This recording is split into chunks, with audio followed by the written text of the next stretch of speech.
75% ng tapos ang ginagawang drainage sa Barangay Santa Rita sa Batangas City ayon sa pamunuan ng barangay. Alamin yan sa follow-up report ni Denise Abante.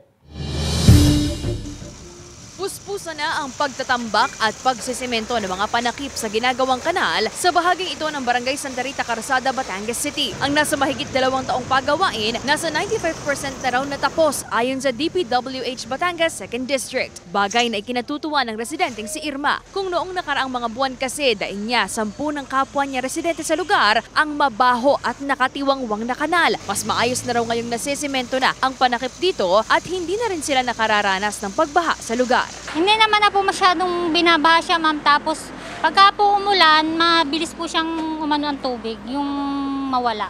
Hindi po katulad nung dati na talagang mataas ang tubig.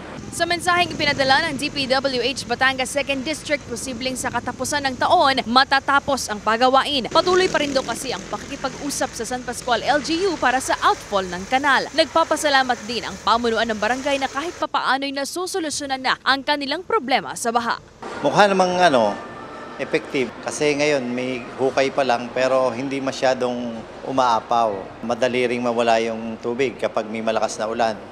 Di sana kung mayayari na yon, ay di magtutuloy-tuloy ang ginawa ng barangay. Hindi maapektuhan ang baha. Kasama si J.R. Manjares, Denise Abante, Balitang Southern Tagalog.